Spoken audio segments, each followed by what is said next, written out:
when it comes to service learning and community engagement, whether at the local or the international level. And it is also icing on the cake that we actually have some of them here with us in person in Hong Kong, traveling all the way from the Philippines, from Rwanda, from South Africa.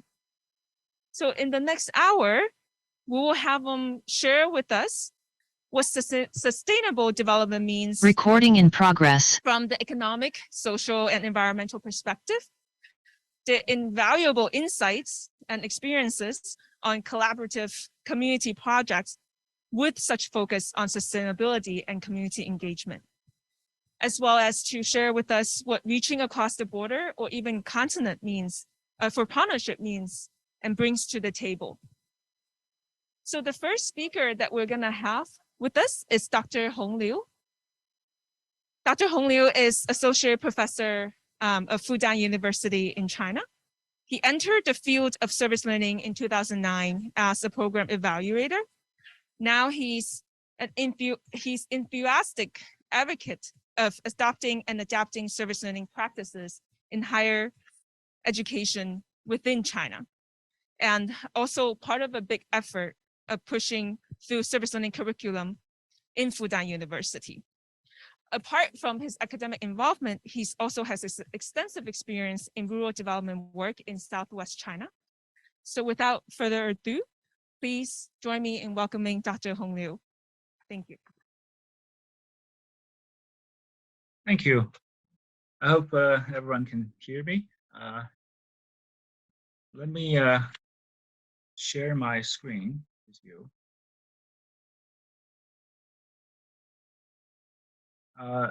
Can I have the, I don't think I can share the screen before that. All right, I can do it now.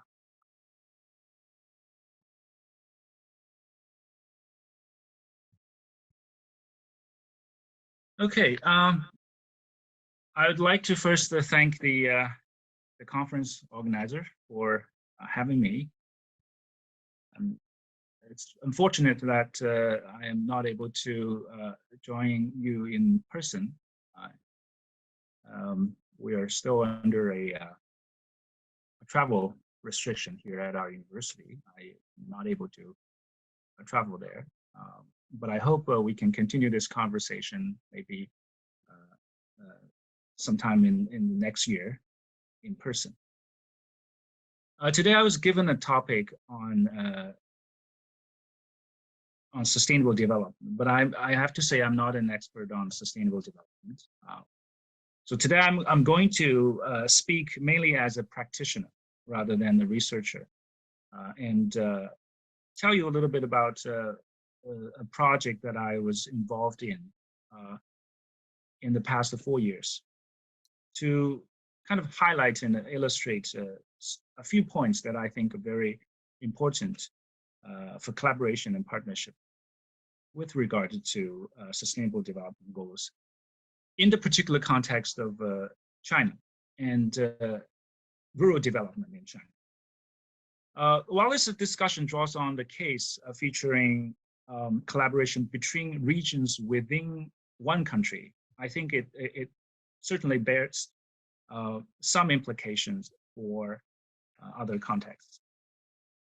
And I probably don't have time to say a lot about a service learning component in this case. But if I do have time, we can touch upon this issue when we have discussion. So how we engage the urban young people, university students, in kind of the rural developmental work through service learning in our project. So let me test my. I hope you can see these slides. So just to give you a background about this project that I was involved in, it's called a hand-in-hand project. So in 2017, the Ministry of Civil Affairs launched this project to promote collaborations between China's eastern and western regions for poverty alleviation. So this project was designed under a larger kind of umbrella policy called the Rural vitalization. Some of you may be familiar with this policy, which encompasses rural development in 5 key areas: rural industrial prosperity, rural workforce development, including social protection measures such as social and health policy, rural cultural revitalization, ecological and environmental preservation and livability, and very importantly, local governance. You can see the kind of connection and affinity between these areas and sustainable development goals. So for this project, initially 10 social organizations from a economic, more developed coastal city, it happens to be my city, which are specialized in social service provision and management, were paired with 10 poverty-stricken counties in the southwestern province. So each pair signed a 3-year agreement, renewable upon mutual understanding and agreement at the end of the first term. The purpose is to help the counties build and improve social service systems and local governance. So the project was initiated at the central government level, but the funding came mainly from local governments, and mostly these participating organizations would have to fund themselves. So a little bit about this Y County we are connected with. So in 2018, me and my colleagues, we formed a small group. We were kind of called on by one of the participating organizations to steer. We call it Organization A. Let's say Organization A, to steer the implementation of the hand-in-hand project. So through Organization A, we were connected with County Y. This County Y is in the southwestern province in China. And this county was one of China's state poverty counties until 2019, meaning that it had been at the lowest social and economic development level among all poverty counties in China before it was removed from the list. The reason for the county to be considered poor was mainly because it is in a mountainous region. The landscape constrains farming productivity.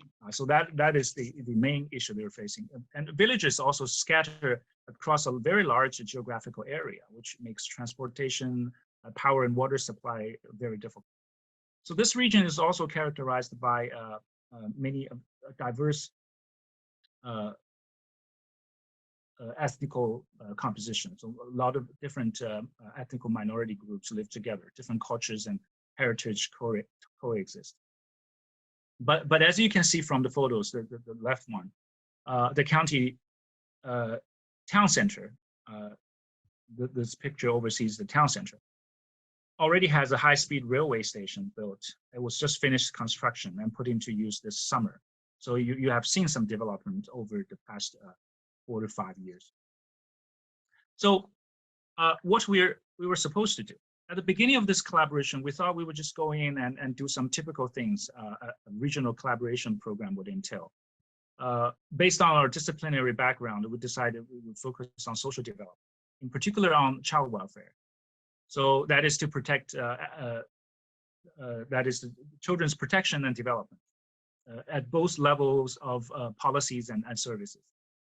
So what kind of things a regional collaboration of this kind would see? So for example, as university academics, we often link resources from donation from the cities and direct it into rural areas. We would be typically providing education and training to local professionals, such as teachers and other service providers, giving advice to local government through consultation and training sessions so that changes can happen at policy levels. In fact, we did all these.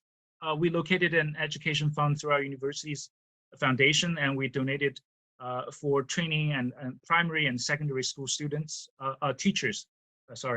primary and secondary school teachers on children's protection at school. We developed a curriculum for their continuing education. We also conducted field research and home visits in local villages to find out about children's everyday living and studying conditions, and designed a children's kind of service center, or you can call it like a daycare center, And we met with local authorities and discussed the implementation of these plans and trying to advocate for policy and budget space for such plans in the future. So at direct service level, we also designed a school-based extracurriculum program for children to enhance their career development. And we ran a demonstration service program at several local schools.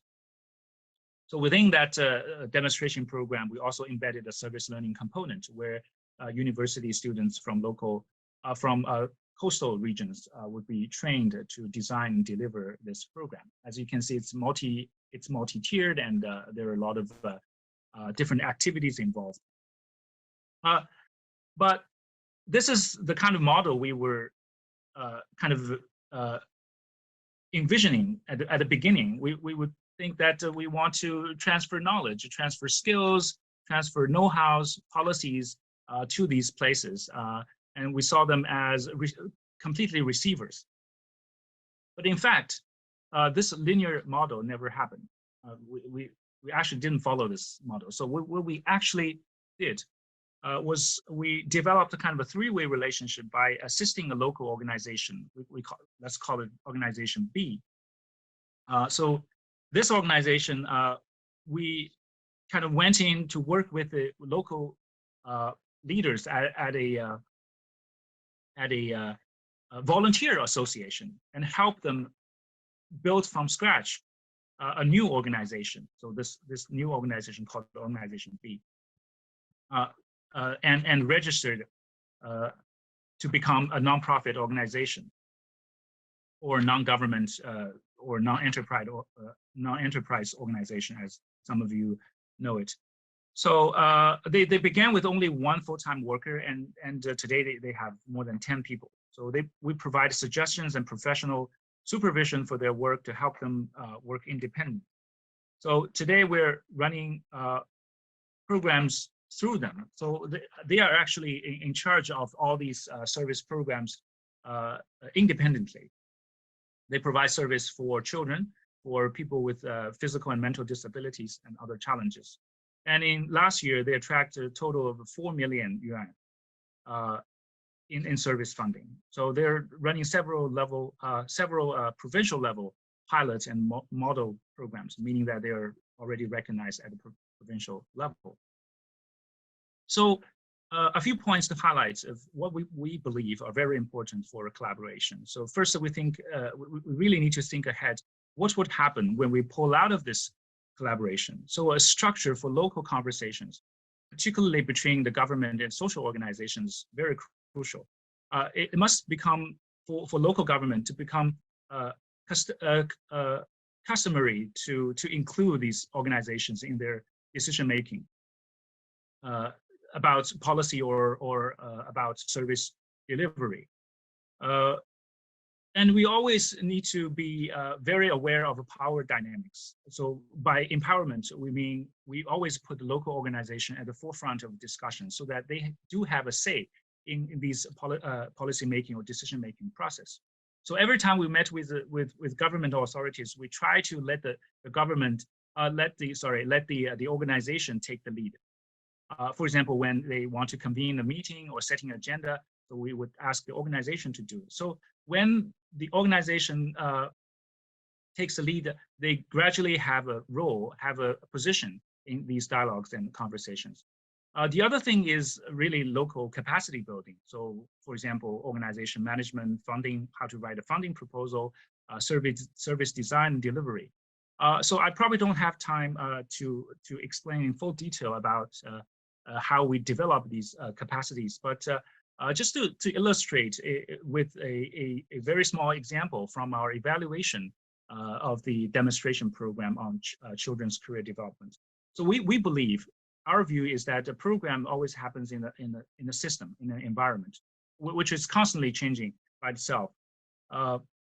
So we pay great attention to both the kind of a policy environment, political environment, administrative structures, and the relational environment in which we develop this program. So after all, these evaluation efforts or all these programs are really relation-oriented. in local settings. So it's really essential to foster collaborative relations between local service providers, service users, schools, authorities, who often look for their opportunities to push their own agenda. So we really want to leave a structure for long-term mechanism of discussion, negotiation, and cooperation. So this was one of the goals when we tried to design, deliver, and implement and improve these programs.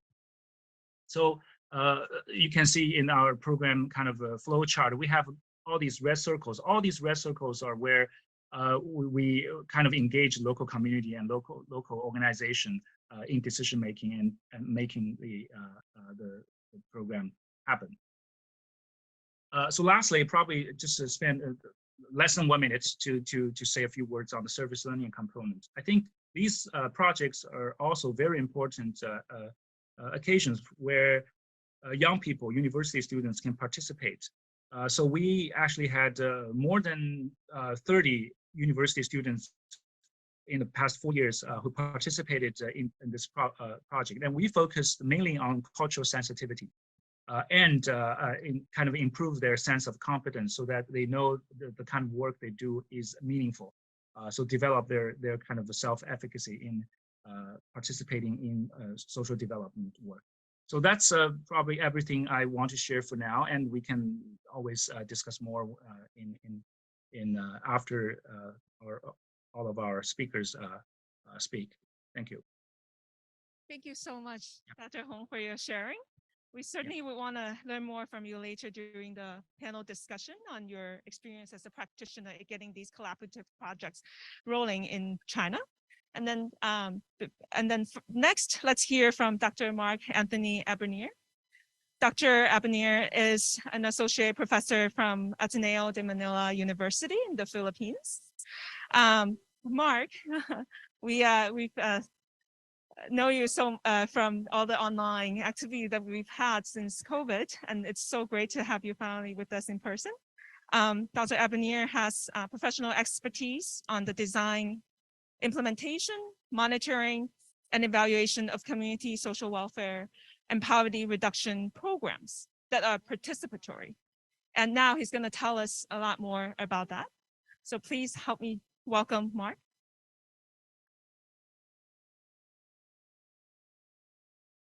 Good day, everyone. Well, nice meeting all of you here. It's wonderful to be with you face to face. Okay, so let me just wait for my slides to show. All right, so I'm going to give you an overview of the different collaborations of the Ateneo when it comes to sustainable development, global and regional. So first, SDGs and partnerships, at the core of which is goal number 17. And we all know that the SDGs are all related to each other. And we need to be able to attain them by the year 2030, if not earlier, because we know what is at stake. And all of these goals can be achieved through partnerships. And this kind of partnerships would entail global, regional, national, and local collaborations. So we know that there are a series of conference of parties where different entities, organizations, governments commit to the attainment of SDGs, and we need to tap into those kind of resources and collaborations to make the SDGs work. So we need inclusive partnerships. So what is the role of higher education when it comes to SDGs? So we have here three. We are all in the profession of developing human capabilities. And it is very important for our students to know about the importance of achieving the SDGs. And that is the key role that we play in higher education. The other one is, of course, we perform basic research and applied research. And both of these branches or types of research are very important to understand the SDGs and how we can better implement them and learn from them. And of course, as universities are also expected to be engaged, they have also a role as development actors. They themselves implement projects in order to attain those SDGs. And those kind of implementation work within a multi-stakeholder partnership where you have global, regional, national, and local levels. So in the Ateneo, we are very conscious that our university exists as a force for good, and we must need to address the society's most pressing challenges. And the kind of strategies that we need to implement are sustainable solutions. And we have 4 pillars that we talk about when we want to achieve social transformation. And that would be an education, formation, research, and social engagement. So this is the framework of the 4 pillars. So serving to become a model institution in terms of teaching and learning and formation, character building of our faculty, students, and everyone. And of course, the role of research, both as an important output of the university. At the same time, that research must be useful for people in society. And all of these are geared towards meaningful social engagements. So that is how we look at the 4 pillars from ad intra and ad extra, striving to lead collaboratively to create societal impact. Now, there are 4 strategic areas on how we understand the Sustainable Development Goals. So these are a lot of goals. So these are the 4 areas that we think and feel and believe that we could work upon. So these are education, reform and transformation, integral ecology, universal health and well-being, and bridging cultural divides. So all of this have specific SDGs that can be aligned to, and at the center of which is partnerships for all of this to work. So this is how we frame SDGs and how we implement and collaborate projects in the university. So in the next set of slides, I will give you some of the examples of the different projects that fall into that 4 categories of framework. So first is, for example, on education reform and transformation. We know that there are many SDGs that would touch into it. Primarily is on quality education. So in collaboration with United Board, so it is a body of Christian schools in Asia. So we do a adaptive design for learning. So this is a formation program for different faculty members all throughout Asia in Christian universities on what they can do to be able to be more effective, especially during the time of the pandemic, to still achieve quality education. So as you will see here, I am one of the course coaches there. So most of my students are coming from Indonesia, India, some are in Hong Kong too, and others are in Malaysia. But my other colleagues are also handling different faculty members from different countries. For example, Cambodia. I remember I remember one student of mine coming from Myanmar, and there is a civil war happening on the ground. And we were talking with each other, what do I do? How do I help my students? No, I cannot go out of the house. It's very dangerous to bring them printed modules. So those are the kind of support systems that we do in collaboration with different Christian institutions to be able to deliver quality education. Next one is, I'm happy that we also had a collaboration with the Service Learning Leadership Office of Hong Kong Polytechnic University. So through the Ateneo Office for Social Concern and Involvement, this is the stable project being done by SSLO, Make My Eyes World Youth AI Object Recognition Programming Competition. So we partnered with our existing local partners, which is the recipients of the Pathways to Higher Education. These are students, indigenous students that the Ateneo supports for their secondary education in senior high school. So we give, they're given information programs for them to be able to face their education with much more confidence and other forms of support. And the other one is a school, a public school in Bicol, Camarines Sur National High School, where we connected them also with SLLO. So this is one type of regional collaboration where different stakeholders are working together in order to empower students, not within our school, but outside the different areas in the Philippines. Next one is on integral ecology. So this is the second focus area in our university. So we have the coastal cities at risk in the Philippines. So funded by the International Development Research Center of Canada. And we are working with different NGOs, local government units, and also with different universities. To study the effect of rising floods in coastal communities and what can be done to address those. So most of these are conducting basic research and applied research to help affected communities. Next one is another project on integral ecology called Strengthening University Enterprise Collaboration for Resilience Communities in Asia. So there are 3 countries involved in this one of which is the Philippines. So we have Sri Lanka, Thailand, and the Philippines, coming from Estonia and United Kingdom, working on this project in order to strengthen university and enterprise collaborations to build resilience in communities, okay? Especially small, medium-scale enterprises. Next one is on another for integral ecology, access to sustainable energy program or clean energy living laboratories or ASEP cells. It is helping different rural areas in the country to make use of renewable energy so that they could generate sustainable electricity and lessen carbon footprints.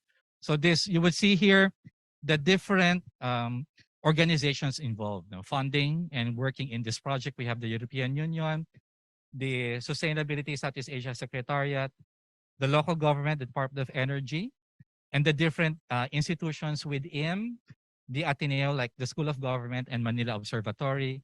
And also we are working with other universities, such as Xavier University and University of San Carlos. Next is on the third one, universal health and well-being. So this is a collaboration with the ASEAN network.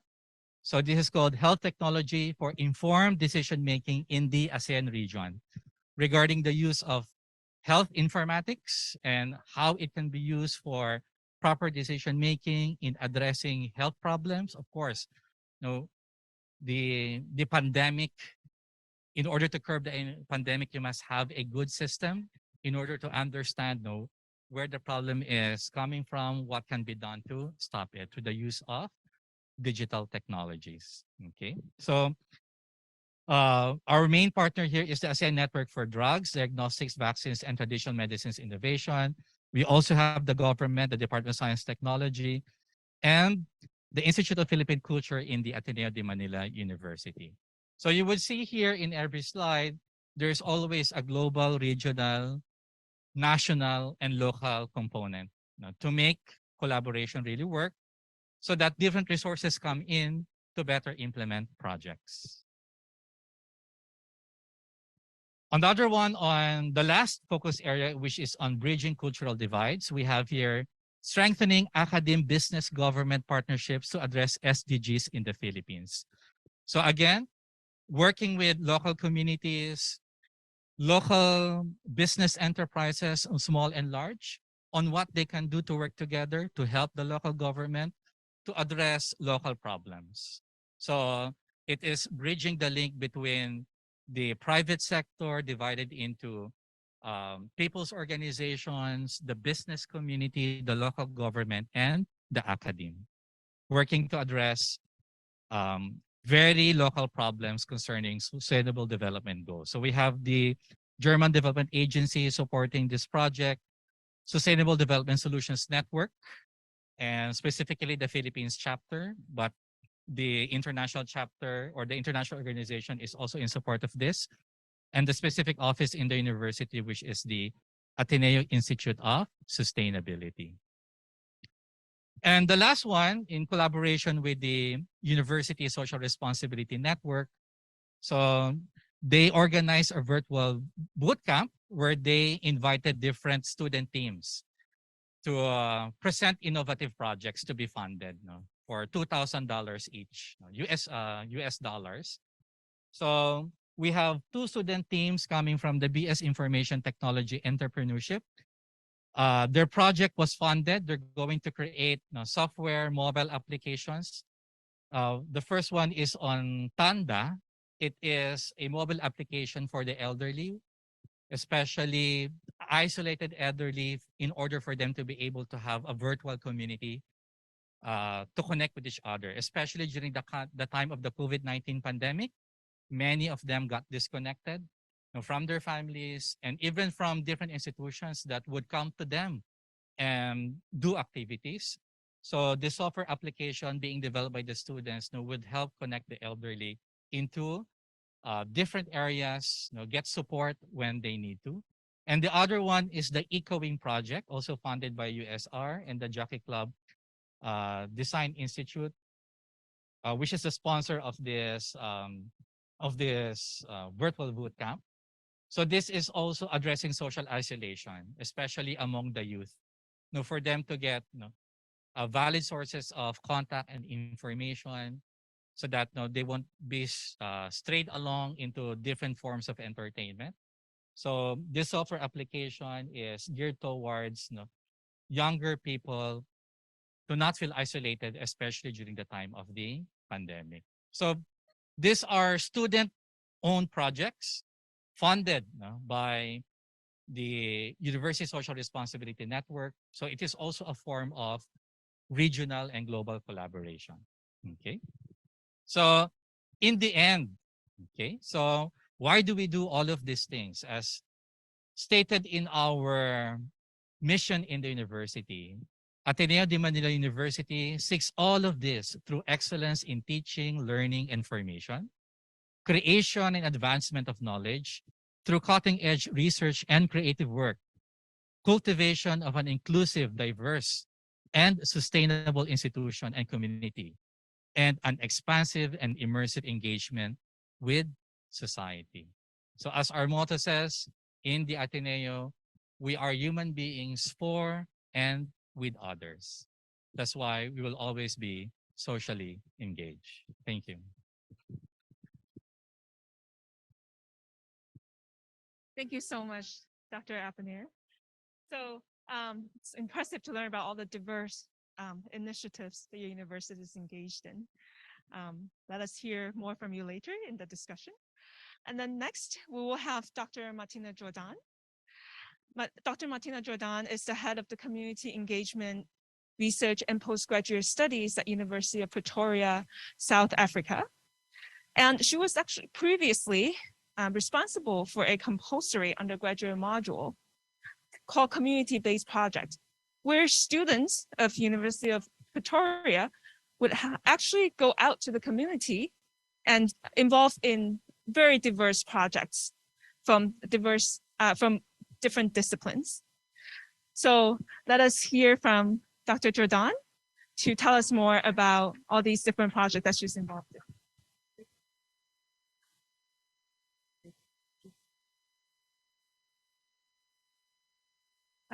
Good afternoon and good morning for the online speakers everywhere, and good evening.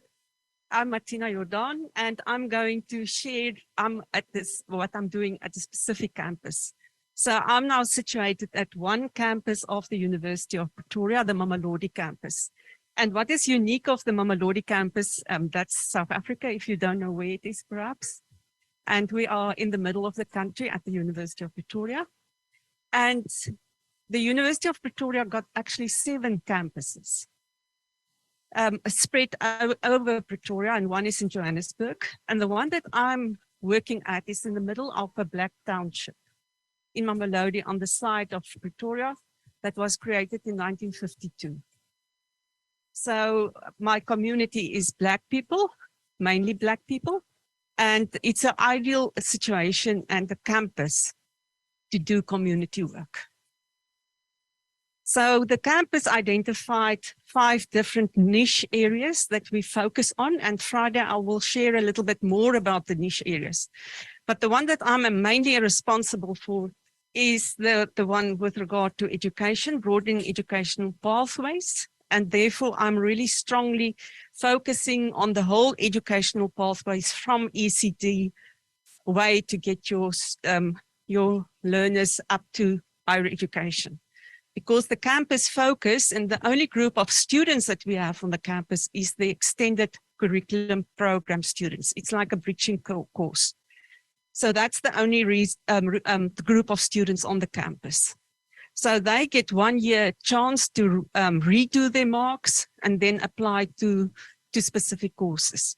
So it's a bridging course for them. And if I take the Mamelodi campus, we could work heavily in collaboration with the local community, with the local organizations, the government organizations.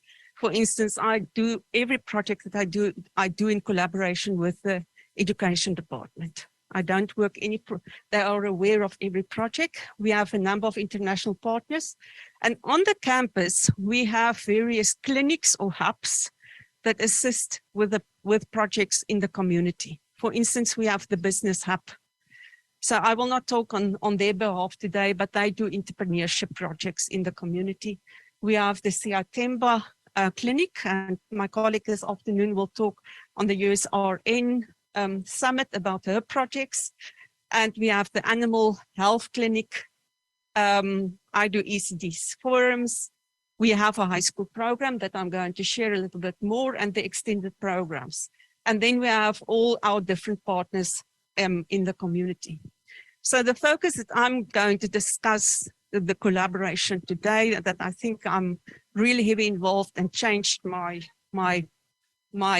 viewpoint about community work, is the group that I'm working with, and that's the University of Pretoria Pre-University Academy.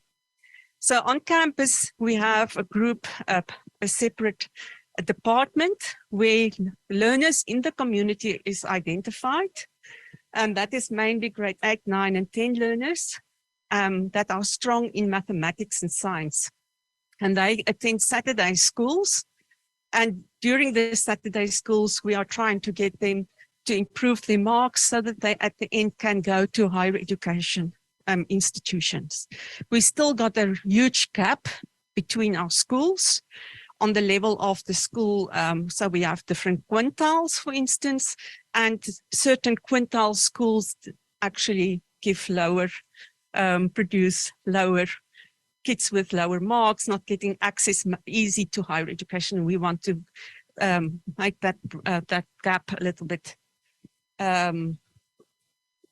shrink the gap. So they have a number of subjects that they do on a Saturday. And there, through this, and I'm not teaching there, through this, I developed a number of e-service learning projects.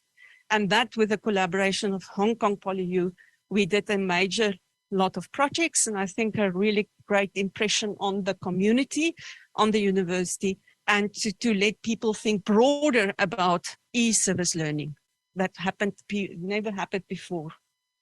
So the first sort of experiment I had was with Rutgers Newark, where the students interviewed students from Rutgers Newark. That was not probably an e-service learning project, but that was a really great experience. Now, my advantage that I have is that I can access the university's computer labs to use for these projects. So I have access to internet, I have access to computers.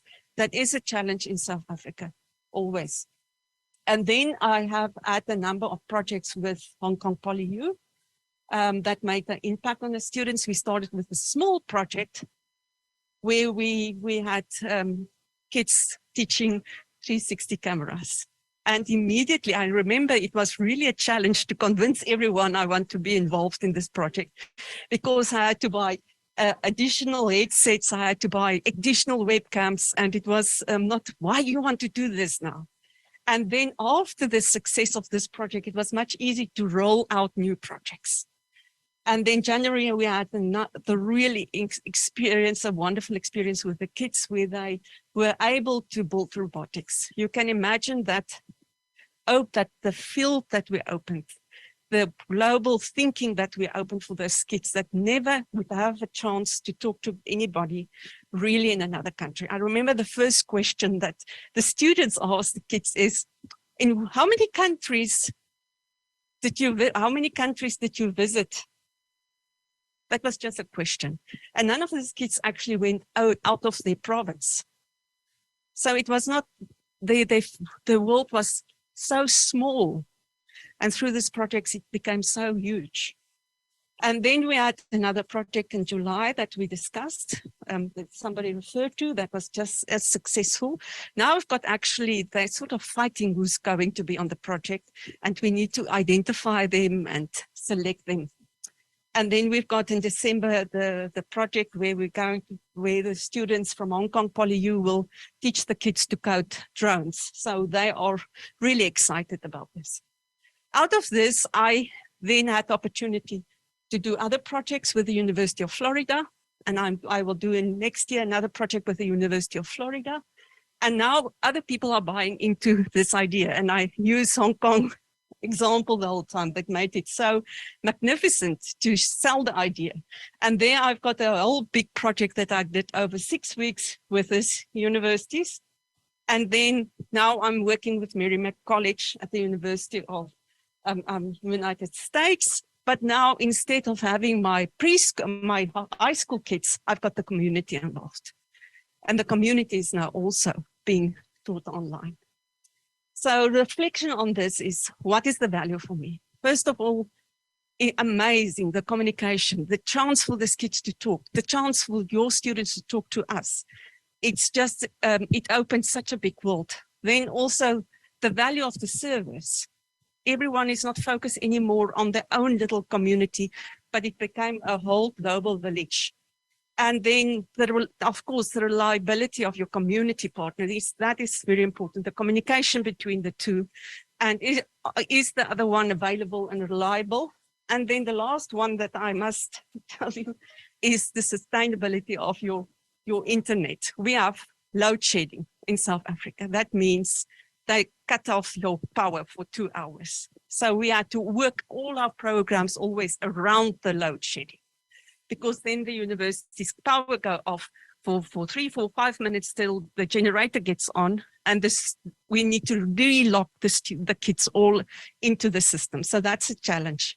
And the value for us is really this global citizenship, that amazing change in the kids, the amazing change in my preschool ladies that could talk to somebody in another country, the communication, that they were shy and then they became very confident about this whole thing. And the personal growth in my kids, even the students that they put it now on their CV. I'm on part of this international project. And the new partnerships, you could see how we developed from one to more and more and more. And this is just one part of my job. And then understanding different communities now. It's not understanding your own community, but the global world. So that was really great. And I thank Hong Kong because you put the seed there and it grew to something really amazing. Thank you. Thank you. Thank you so much for such a touching sharing. And it's encouraging to see how service learning actually, during the period of pandemic, you didn't give up and actually saw a growth and expansion globally as well. Okay, so last but not least, we will have Mr. John Kalenzi talk to us. Mr. John Kalenzi is the Executive Director of African Evangelistic Enterprise in Rwanda, short for AE Rwanda. AE Rwanda is a Christian local non-governmental organization dedicated to working with children, youths, families, and their communities to address the root causes of poverty. And what's really impressive about it is the empowerment that they instill in the people that they work with. So I want to give John as much time as we can to tell us more and share his insights. So please help me welcome John. Thank you so much. Good afternoon, good morning, depending on where one is. I've chosen to present as a practitioner, not as an academician. And so what is sustainable development in our context? And to us, sustainable development has to be enduring, has to be resilient, and has to be green. Because we work with very poor people in our country, and majority of them actually are dependent on agriculture. So when we talk of a development that is sustainable, those are the three things that we are referring to. And what do we mean by enduring development? Of course, being a poor country, we think enduring development has to prioritize equality and equity for the marginalized and disadvantaged people that we work with. And short of that, then to us, that is not sustainable. And of course, it also has to ensure that human rights are met. You know, we live in a country whereby people, first of all, either they don't know the rights or they don't have what it takes to observe them. So when we think of an enduring development, or when we think of sustainable development as an organization, we are looking at it from that perspective. Human rights are known to the right holders, the people aware of the rights, and then do they really claim their rights, and do they adhere to their rights? And then we also think of the social inclusion. You know, we have lots of different categories in our communities. We have people who are living with disabilities. We have people who are historically marginalized. We have very poor people. So any development is short of not being intentional to include, then to us, it's not sustainable. And of course, it has to be empowering. It has to empower communities to pursue their own development. In the interest of time, I will not mention everything. Then when we talk of resilience as AE, those are the things that we look at. We really have to think of a development that can create change. And how does that change happen? It happens by working with communities through a number of community groupings, by building community cohesion and cooperation, and of course linkages, because we have lots of people again in our communities that do not have access to different service providers. So any development that is that considers an element of linkages and networking and promotes that, then to us that is sustainable.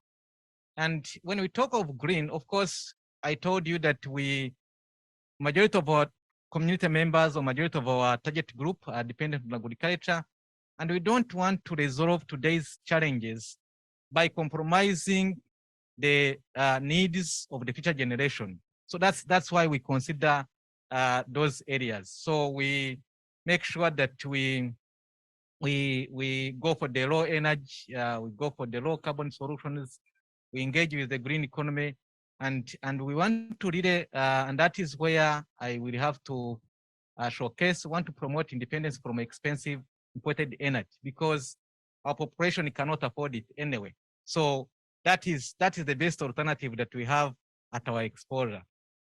And so what does regional global and global collaboration bring on the table? One, I decided to concentrate on our partnership with the Hong Kong PolyU, because again, A is quite huge, and I didn't want to mention everything, because we are an organization that works in 29 districts of our 30 districts. So there's only one district where I doesn't operate.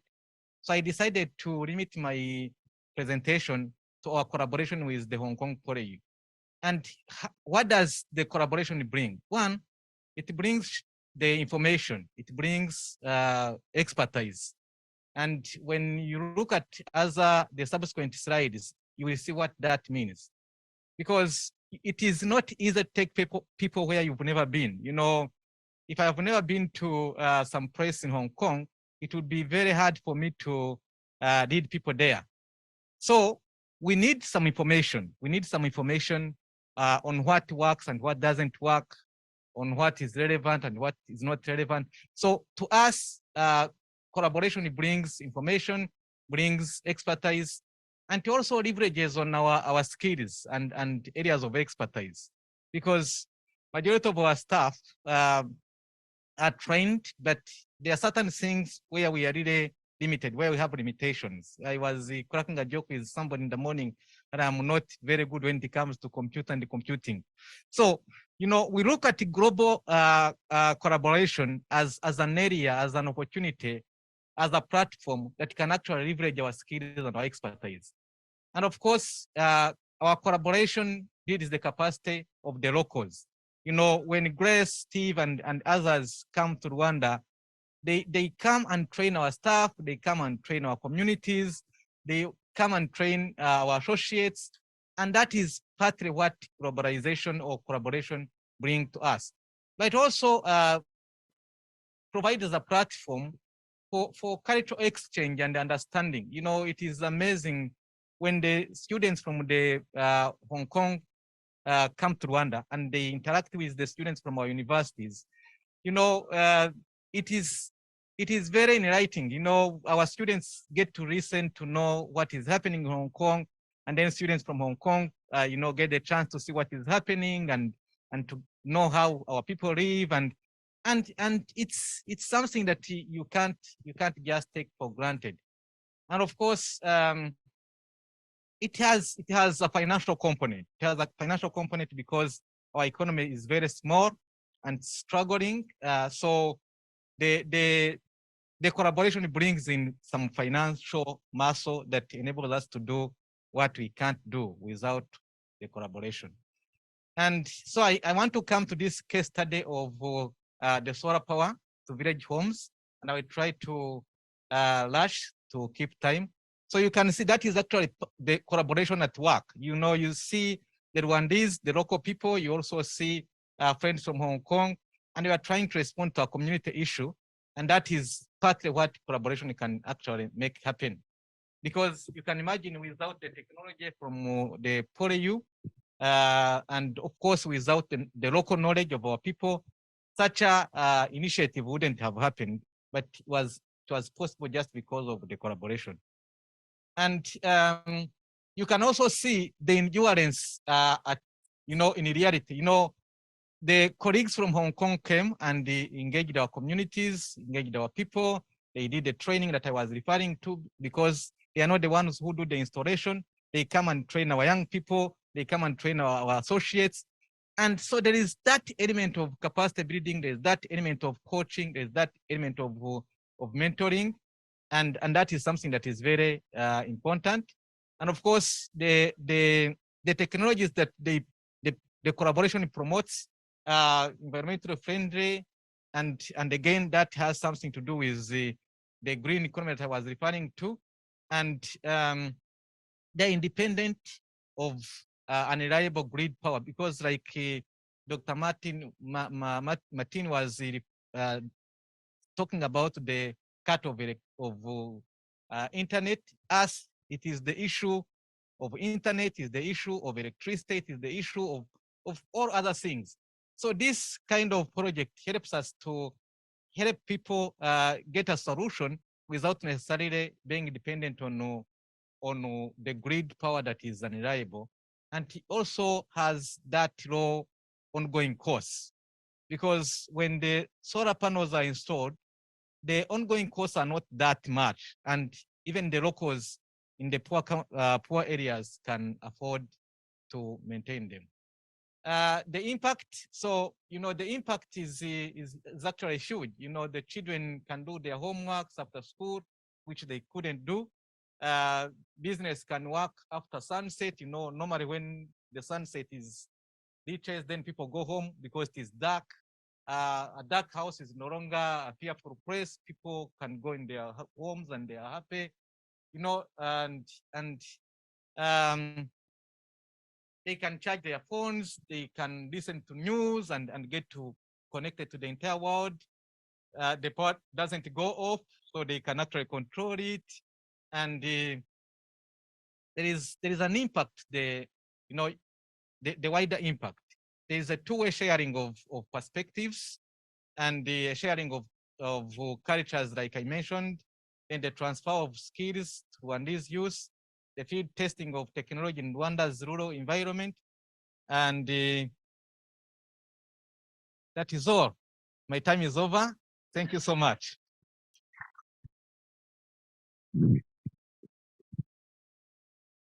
Thank you so much. And then now we're gonna open up the floor for discussion. If I may invite our speakers to come up and join us. There's a mic behind you that we can use. And then we also have Dr. Hong with us online as well. Okay, so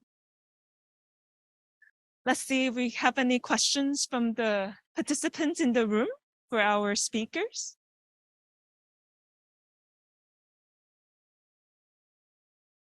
There's a question there.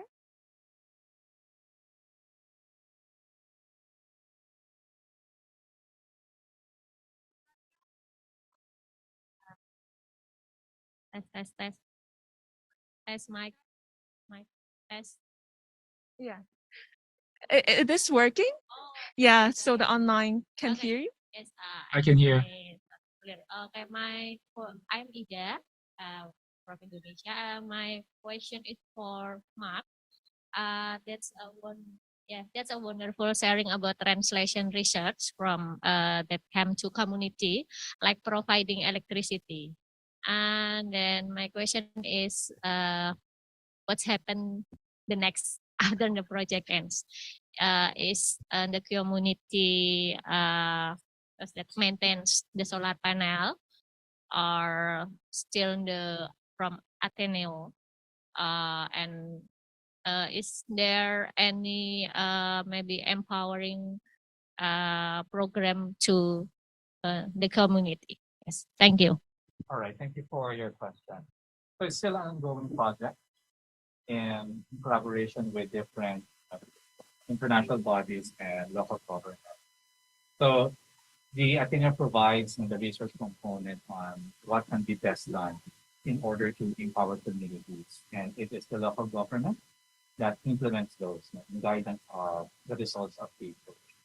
So at the same time, trying to evaluate what would be its impact. Again, that's where Ateneo goes in. It provides necessary data, information for local government to make the right decisions in order to lessen the carbon footprint in specific areas that needs renewable sources of energy.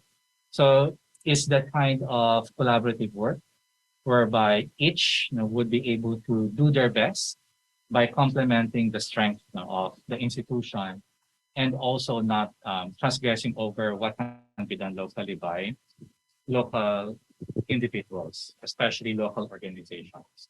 And the empowerment component there is also taken care of by different universities. For example, in Cebu, we have the University of San Carlos, which conducts organizing work in the area, to be able to prepare communities to address electric concerns through the use of renewable energy. So it's like really coordinating with a lot of bodies. It is a very multi-stakeholder approach, and they need to be able to complement each other so that you achieve the kind of goal that you want to. So the main goal here is empowerment comes from different parties involved, what they bring into the table, and how can they deliver that. Sorry, do I have to repeat that?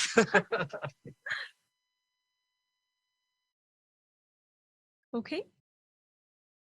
Do we have other questions for our speakers? And I'm also paying attention to the chat online for our participants who are joining online as well. Okay. Thank you so much for the presentations.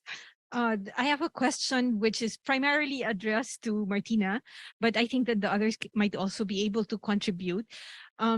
Recently, we were doing some going through interview data about students who engaged in international service learning. And something that struck us, at least myself, is that the students had difficulty understanding the notion of global citizenship. We asked them how service learning overseas helped them grow in global citizenship, and quite a good number asked, what's that? Can you give us some examples? So I was wondering if you could share what you understand by global citizenship, and if you have some examples that you see, not only in the students who engage in service learning, but perhaps also in the clients. I think Martina made some allusion to it in her presentation. No, thank you. And we did a wonderful project together. So I must tell you of our good experience. So I do agree. I think the students understand. I find because when they do a project, there's always students helping on this side. So I'm not standing all alone in the computer lab, that I must tell you. So I've got a whole group of students assisting me on this side. Either they do it for their service learning modules, or I pay them to help me if it's holiday time. So I always got students involved, and then I've got I'm working mainly with the community. So I'm working with the kids or the preschool ladies or the primary school teachers involved. So I do agree the students have a better understanding, the value of this. Like I said, so a lot of them understand adding this to my CV, immediately put my CV on another edge of when I apply for a job. People will immediately say, oh, you've got international projects. You understand the broader global society. Whereas I think my children, my learners, doesn't understand it. But it's opening their eyes to something that they never would have experienced, and probably never in their life would experience. To talk to somebody in another country. If I take now my good example that I had now, my preschool ladies are untrained and have little preschools in their backyards. And they had the sessions with USA lecturers.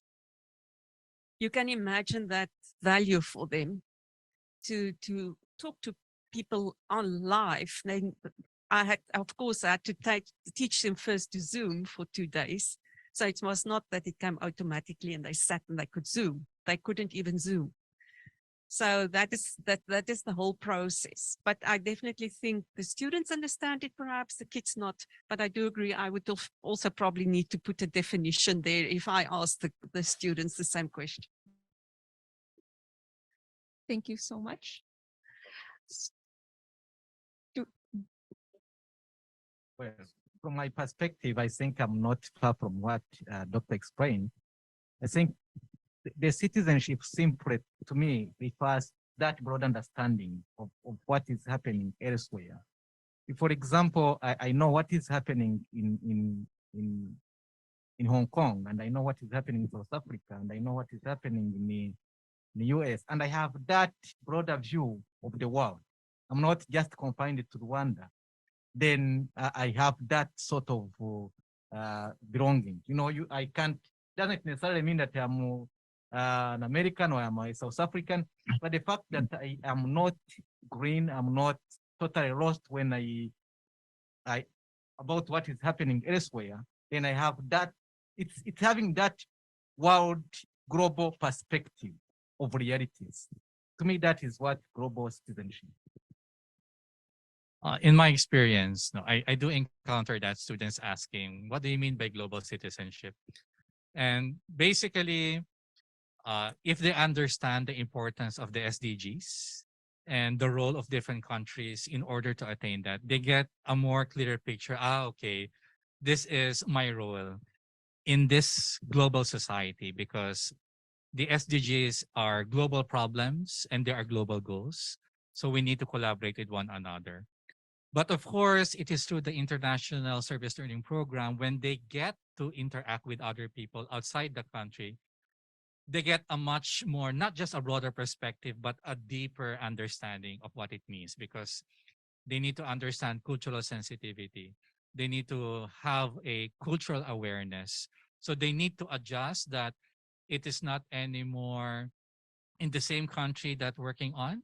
So for example, I do workshops on cultural sensitivity, on what you need to do in order to engage other students more effectively. Do not expect this how you think as a Filipino, they would have that kind of understanding as well.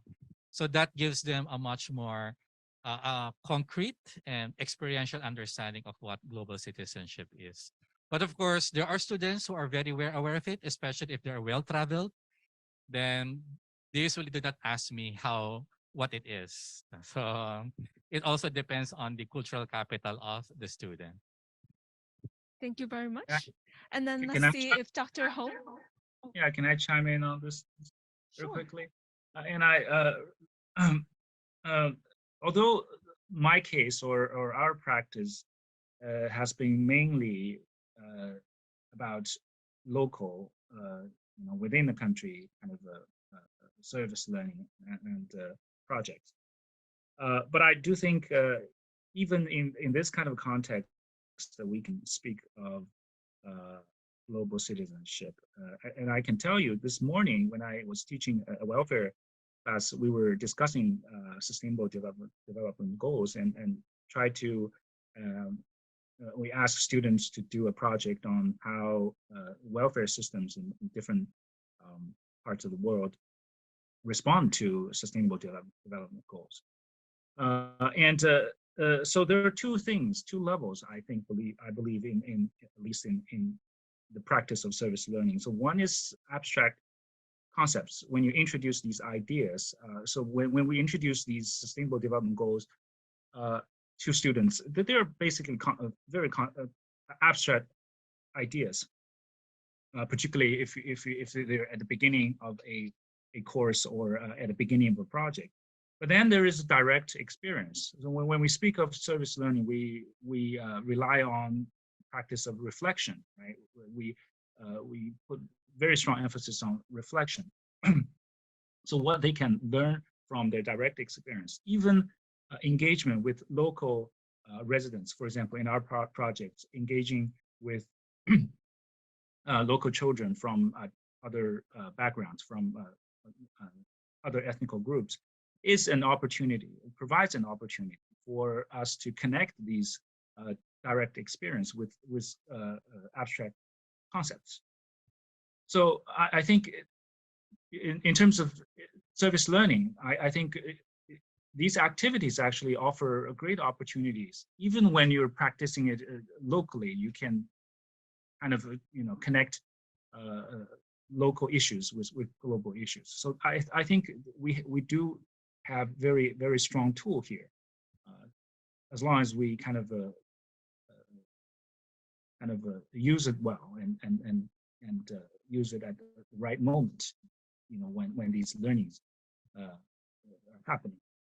So I think it's from my experience, local citizenship, yes, for a lot of students, it is kind of abstract, but we can make it more concrete. Thank you very much. So with that, we conclude our plenary session. I know that we all have a lot more questions, and we would learn a lot more. Would like to learn more from our speakers, and thankfully we have them with us for the next 2 days as well. So let's make sure that our discussion doesn't end here. So please join me in another round of applause for our speakers overcoming all these challenges to make it work. Thank you very much.